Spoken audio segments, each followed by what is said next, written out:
La parole de Dieu est un trésor inestimable. Ne laisse pas ta Bible fermée. Oh non, non. Lis-la, médite-la, nourris-toi. Lis-la, médite-la, nourris-toi. Bonjour. Il y a bien longtemps, j'avais été impressionné par les sages propos du philosophe grec Socrate, qui affirmait « Je ne sais qu'une chose, c'est que je ne sais rien ». Une affirmation que, bien plus tard, reprendra le philosophe français Michel de Montaigne, qui alors se demandait en somme « Que sais-je » Et nous, que savons-nous des mystères de la vie et de notre vie? En vérité, bien peu de choses, n'est-ce pas? Je ne parle pas ici de biologie, de physique ou d'astronomie, etc., et de toutes les disciplines scientifiques qui se penchent avec sérieux sur ces mystères et sur nos origines. Mais je veux simplement évoquer avec vous ce qui donne du sens à la vie et à notre vie. Pourquoi est-ce que je vis? Pourquoi en un mot? Et puis aussi, pourquoi en deux mots? C'est-à-dire, quel est le but de mon existence? Pour qui et pourquoi est-ce que je m'efforce de vivre, de travailler et d'aimer? Avec quelle valeur? Et finalement, pour quel objectif? Des questions auxquelles Socrate et Montaigne ont donc répondu « Je ne sais qu'une chose, c'est que je ne sais rien ». Alors quoi, mes amis? La vie est-elle absurde? Eh bien non, je ne le crois pas, parce qu'au-delà de ce que je sais, ou humblement j'admets que je ne sais pas, de tout ce qui finalement me dépasse, il y a cette affirmation qui change tout: tu es aimé. Aimé sans doute de tes plus proches, mais surtout et d'abord aimé par le Dieu de Jésus-Christ qui nous redit à chacun « Je t'aime » d'un amour sans condition, toi tel que tu es. Et pour nous le prouver, il est venu partager notre condition humaine et nous offrir par le don de sa vie un sens et un avenir à chacun. Et plus encore, sa présence à nos côtés nous offre un but, un objectif, car pour lui, plus que savoir, ce qui importe, c'est de connaître, de le connaître. Ce verbe, dans le langage de la Bible, signifie être en relation. Connaître, c'est être en communion, partager l'intimité de celui ou de celle avec qui je me lie. D'ailleurs, en français aussi, n'est-ce pas? Ce verbe est en lui-même promesse de vie, d'amour et d'espérance. Le verbe connaître ne signifie-t-il pas dans son étymologie naître avec, connaître, naître avec? Et spirituellement, bien entendu, c'est naître avec le Christ, en m'ouvrant chaque jour davantage à lui, pour m'unir à lui et lui à moi, car c'est en demeurant attaché à lui que sa vie et son amour peuvent alors grandir en moi et donner du sens à ma vie. Le plus grand obstacle en ce domaine, comme en bien d'autres aussi, c'est de croire savoir.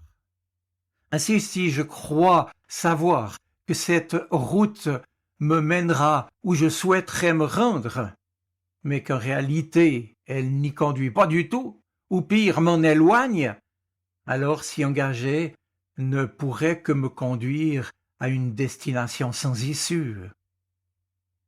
Le Dieu de la Bible, déjà il y a très longtemps, a mis en garde ses enfants qu'il invite à le connaître. Il leur a dit ceci, c'est dans le livre du Deutéronome, au chapitre 30. « J'ai mis devant toi la vie et la mort, la bénédiction et la malédiction. Choisis la vie afin que tu vives, toi et ta postérité. Oui, aujourd'hui, choisis la vie. Vous l'avez entendu par la voix de Moïse, Dieu rappelle donc à son peuple qu'il y a deux voies devant lui et que choisir sa voie est une décision libre et personnelle. Et puis il dit aussi que ce qu'on a semé dans sa vie, on le récoltera. Alors Dieu propose à son peuple de faire le choix décisif, puisque celui-ci va déboucher sur un nouveau chapitre de son histoire. En effet, dans ce passage de l'écriture du livre du Deutéronome, le peuple se trouve devant une page blanche, et même une double page, pourrait-on dire. Il s'agit donc de choisir l'une ou l'autre pour y inscrire sa vie et son avenir. Moïse le lui a rappelé depuis qu'il a traversé la mer Rouge. Le peuple a été durant 40 ans sous la dépendance totale de Dieu, guidé par lui nuit et jour. Et ainsi les Israélites ont appris à vivre de ce que Dieu donne. Avec lui, ils ont traversé des épreuves et vécu des temps joyeux de fête, mais aussi des orages, des ruptures, et puis des réconciliations. Or, malgré toutes ces épreuves, malgré le désert, jamais la fidélité de Dieu ne leur a fait défaut. Il a pris soin d'eux. Les voilà maintenant arrivés au seuil d'une nouvelle étape, puisque devant eux s'étend la terre promise. Mais que vont-ils faire? Que vont-ils en faire? Vont-ils se croire arrivés et se mettre à penser qu'ils sont là grâce à eux? Oublier Dieu? Compter désormais sur eux seuls, sans guide, pour leur montrer le bon chemin, puisque Moïse va bientôt mourir et qu'Aaron est déjà disparu. C'est donc à ce moment précis que Moïse proclame de la part du Seigneur « Je mets aujourd'hui devant toi la vie et la mort, le bien et le mal. Choisis la vie afin que tu vives, toi et ta postérité. » Évidemment, me direz-vous, toute la question est de savoir ce qu'il y a exactement derrière ces deux mots. Choisir, quel choix, oui, et puis la vie, quelle vie. Si nous pouvons nous-mêmes répondre à ces deux questions, alors nous serons, ou bien nous sommes déjà, un peu au clair en ce qui concerne notre relation à Dieu. Pourquoi? Eh bien, simplement parce que la Bible nous déclare qu'il y a encore un aujourd'hui pour chacun d'entre nous. C'est, en somme, toujours aujourd'hui que Dieu veut me rejoindre, là où j'en suis, là où je vis. Dès lors, mes amis, la question qui nous est posée en cet instant est celle-ci. Quel est le but de ta vie? Si la question vous interpelle et vous laisse sans réponse, alors je vous invite à lire l'Évangile, car je suis convaincu que Dieu vous montrera le sens qu'il veut donner à votre vie. Lui est à l'origine de tout, et si nous vivons aujourd'hui, c'est parce que Dieu l'a voulu ainsi, et il y a une intention bienveillante et bonne de la part de Dieu à notre égard. Dieu a un projet pour notre vie terrestre et pour l'au-delà aussi. Son but pour nous, c'est donc bien d'abord que nous apprenions à le connaître, car c'est pour cela qu'il s'est révélé dans la personne de Jésus, son Fils, venu jusqu'à nous. Et ainsi Jésus a ouvert, par sa mort et sa résurrection, le chemin jusqu'à Dieu pour le connaître. Et encore en cet instant, il nous tend la main.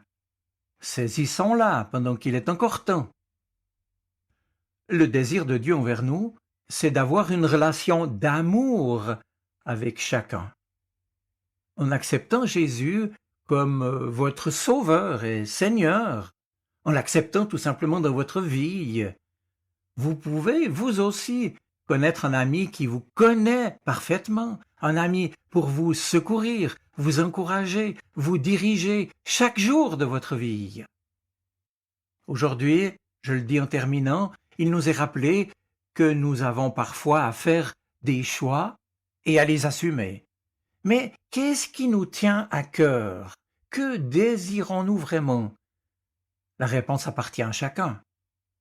Cela dit, ne nous appuyons surtout pas sur ce que nous croyons savoir de la vie et de la mort.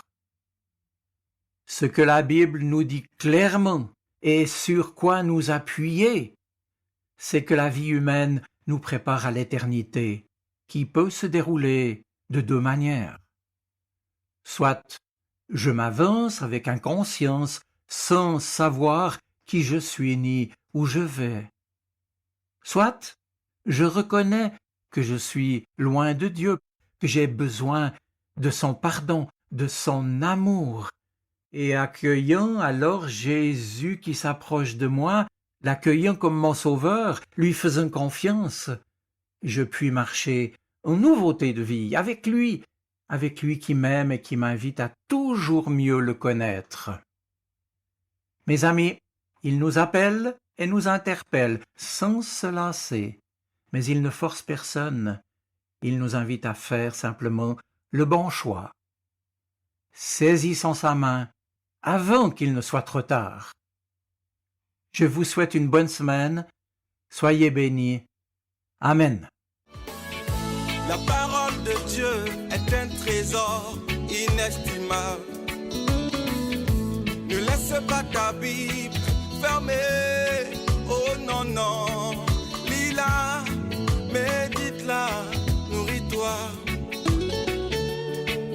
Lis-la, médite-la, nourris-toi.